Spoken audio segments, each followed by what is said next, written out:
枫樹係加拿大嘅標誌，喺加拿大製造每一個產品幾乎都係以楓葉作為標誌。2月尾3月初，乍暖還寒，又到了楓樹流漿嘅時間。作為加拿大享譽世界嘅特產，香譽純正嘅楓樹糖漿，一直以來都係好多華人回鄉探親最好嘅禮物。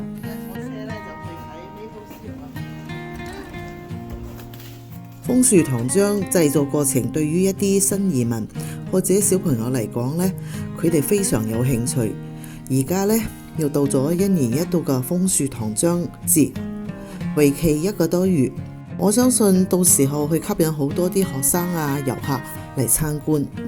楓樹嘅汁葉並唔係長年生長嘅，通常喺2月底開始，楓樹嘅汁葉係溫差作用下，在樹體內流動6至8個星期，滋潤嫩芽。樹中嘅酶把澱粉轉化成糖漿。而家你哋就睇下呢個農場嘅主人介紹下楓樹糖漿。You will see all the sap in this tube frozen. They're actually, because the wind's warm, you will see it slowly starting to defrost. If we get lucky, by the end of the day, we'll be able to turn our system back on and start sucking out all the sap. We are on a vac system, meaning that we are not gravity, we're not hail. We suck the sap out of the trees. So take a look, you'll see it's all frozen in there for now. That season, like we have a season for everything else on our farm. Over my left shoulder, we have asparagus fields on the far side. That'll be our next crop that comes up. And then obviously we have strawberries, raspberries in the summer, and then we go into squash, pumpkins, and apples in the fall. The reason this is our sap season, as it warms up, the trees are waking up. As they're waking up, they're drawing the water, and they're putting that water all through their trunk and adding sugar to it, and it's going to the canopies of the trees. So it's trying to put that sugar and energy into the buds to get them to sprout. So when we have warm days, it draws everything up. At night, that cold pushes everything down. As it's going up and down in the trunks, it's actually grabbing sugar. So when we first started pulling our sap off the trees this year, we were running at a 2% sugar. When we get later in the season, we'll be at 5%. So right now, with it being 2% sugar, that means 98% of what we're pulling out is water. And that's what we have to boil off to get to our maple syrup. So it is quite the process. This is the original way the indigenous people of the land collected and did their sweet water. So they would take a log like this, hollow it all the way out. They'd take a stick like this, put it upside in the bark of a maple tree. That tree would then drip out the sap they would collect in buckets, dump it into their hollowed log. At the same time, they would have fires going like what we have going over there, and they would put rocks in those fires. Get those rocks as hot as they could. They would then transfer those rocks into the log to try and evaporate as much of that water as they can. So it was quite the process for them to do. And for them, they could never get it to that 26% concentration to make maple syrup, but they would bring it up enough to help flavor it. If you pulled sap out of a tree right now and tried it, you wouldn't taste anything, or it'd be very, very little. Once you start adding the rocks in, you boil enough water out that you will actually get what they call sweet water. So for our children, we can go to the grocery store in January and go buy strawberry, pineapple, a lollipop, give them a sugar. For the children at this time, they didn't have any flavors when they got through their Christmas in January. All of their vegetables were old and beat up. There weren't spices and everything to flavor their food. So when the families got together and did this was the most special time of the year for the children. And for them, this was liquid gold. This was the one thing they looked forward to for spring. So if this was the original way that they did sweet water, as the pioneers came over, we went to the 3-kettle process over here. So if you filled this one pot to the very top with sap, put it over a fire, and start boiling it down, you would go from the top all the way down to the bottom before you would get maple syrup. The problem is you can't control your fire, you can't control how hot your kettle is, and you are going to burn and destroy your maple syrup. So they would go in stages. They would have stage 1 where they would do their major boil. They would put it into stage 2 where it would be a smaller fire, less heat, control the boil a little bit more to bring it down. Then they would have a finishing pot where basically you were over top of coals just to get that last bit of water out to have your maple syrup. And again, you had to do it this way to make sure that you did not burn or lose your whole 2 days worth of work, right? So after this being the way the settlers or pioneers did it, they then went to the flat pan that we have now. You'll see our evaporator, the flat pan, all the heat on there so they can evaporate that water that much faster. Any questions? Nope, all right. When you're walking in the bush, there's holes in all of our trees. So this is from different years that we have tapped our trees. Some trees will have 5, 6, 7 holes in them. So we tap our trees, and then when we pull them out in the end of March, it allows the tree enough time to heal over and to make sure that's good going into the winter time. So with our taps, we get a special bit out of Quebec, and it's got a lip on it. It's a 1/4-inch bit. So as we go into the tree, we just literally go through the bark just to get to the very edge of the tree. It creates a lip, so as we twist, it actually locks and creates a suction. So we're just sucking sap, we're not actually sucking any air. So when we're actually doing this as well, we turn into what Alvin, the original farmer for here, we turn into a tree hugger. So he literally would come out, he put his arms around the tree, and when you can touch your fingers to your elbows, that tree is ready for one tap. When your hands come out to your hands, that tree can now take 2 apart, 3 at the very front. 4 taps is the most you ever put on a tree. If you look behind, there are some smaller maple trees right there. We do not have them tapped. The problem is, if you tap that tree right now, you are taking too much energy out of that tree. You risk damaging and killing that tree. So obviously, we don't have any other trees growing in here, so we're very cautious about how many taps and how we're looking after managing our trees. These guys, you do not usually tap a tree until it is at least 20 or 30 years old, and then it will produce sap for up to 100 years for you if you look after that tree properly. Sound good? Make everything faster and more convenient. So for a bush like this, if they set up a sugar shack in order to boil everything down, they were running to their shack and bringing all their sap there. Well, when there were pockets like this all over the place, they would then fill up barrels. So they'd have 25, 30 barrels, and they would put them on a sleigh, and the horse would then tow that sleigh out of the bush.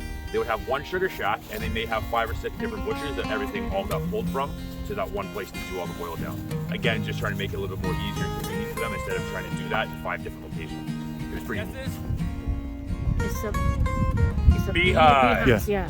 Now, I have an electric fence going around my beehive. Why do I need an electric fence? Bears. So right now, the male black bears are waking up. And they will come out and they're looking for a rich energy source for the nutrition, to feed themselves again. So we have one back there right now on our camera. I believe we have shown you the video.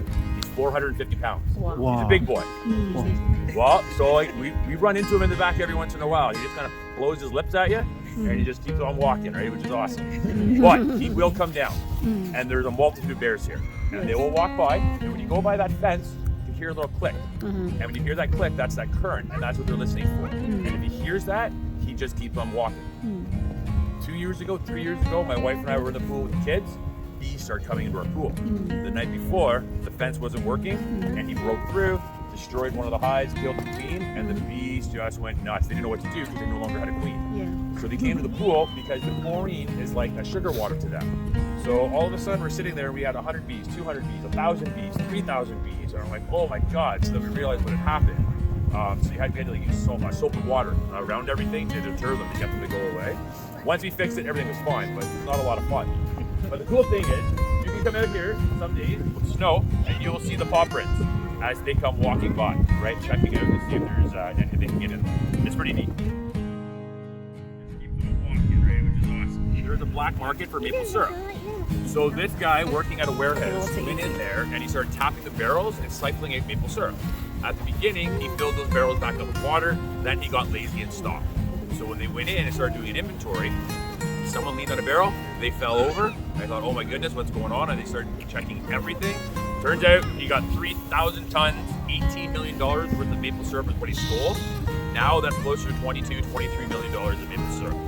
So when he went to court, he argued that his fine should only be $2 million because that's all he got for that first sap. And by like 8 o'clock at night, you got to that point that you were getting pretty close. So again, going back to the kettle, you boil down in one spot and can't control that heat, you risk burning everything we just collected for the last day and a half, plus everything we just did that day. So we let it die off, the tractor would pick it up, and we would pull it off, let it cool right down, because if you pour too fast, the pan is still so hot that it's going to burn everything. So once it cooled off, we would open up the tap, pour it all off, and Brandy would finish it for us in the next, which was amazing. That was just what we did it for ourselves. All right, so over our my left shoulder here, that is our pump house. So you see the big fat lines that are all going to it. So if you go in, you can take a look, and I don't think there's going to be anything in there at all, but you can see how we plugged it, and then we'll go right into it.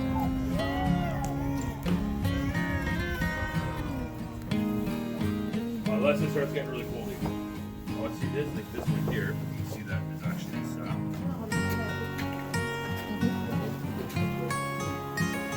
Chilly out there. All right, so over your heads, that's another one of the holding tanks. And then we have another fourth tank up here. So we have two ways. When we are just boiling down and we can keep up with the sap literally comes over, comes into our evaporator, and then as it is steaming off, the float automatically puts more sap in. Now it's just going like this, it's hardly even going. It'll come in here when we're really making maple syrup, and it's raining in here because there's so much moisture on the roof, it's coming down, and the lid's open. So Christian's got it open as he's trying to defrost some of our sap up top right now. So once we get through this process, and the maple syrup comes up to 26%, we have a hydrometer that's tested with, and then it gets poured off. After it gets poured off, we then go through a filter press, and goes through all these guys, and there's sands in there. So it helps pull out any of those sugar sands and any impurities in that maple syrup, and then it goes up top into our bottler, and then we bottle from there. So how was that? Did we learn something? Yes. 睇完介紹，你哋應該可以明白楓樹糖漿係點樣形成㗎啦。喺加拿大楓樹當中，糖楓、紅楓同埋黑楓係最常見嘅產糖嘅楓樹。喺冬天裏，楓樹佢就係樹幹同埋根部儲存大量嘅澱粉，而呢啲澱粉就係春天將會被轉化為糖漿，儲存喺樹幹嘅汁液中。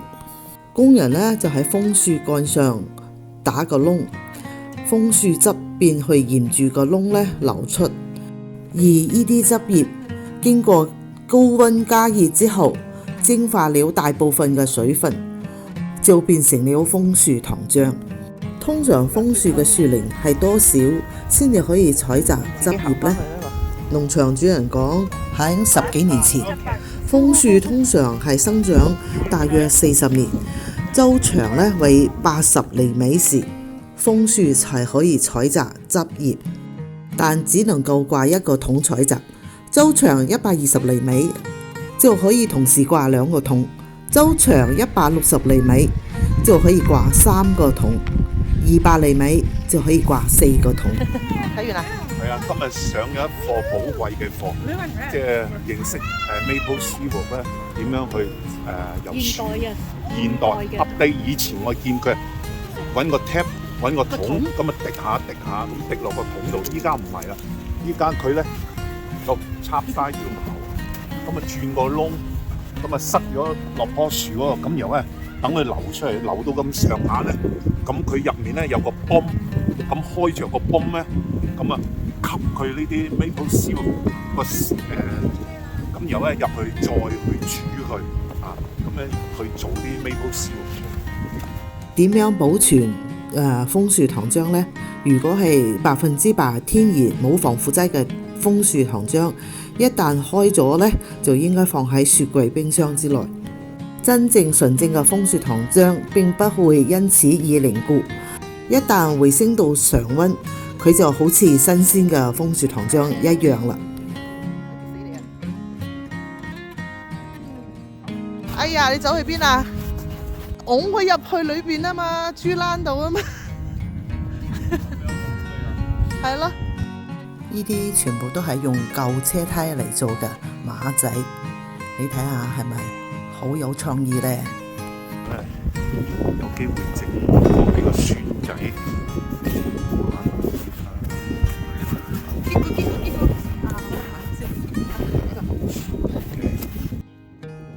希望通過今次嘅介紹，你哋對加拿大楓樹糖漿有更多嘅了解同埋認識啦。如果你鍾意我今次嘅介紹，請訂閱讚好，我哋下期再見啦。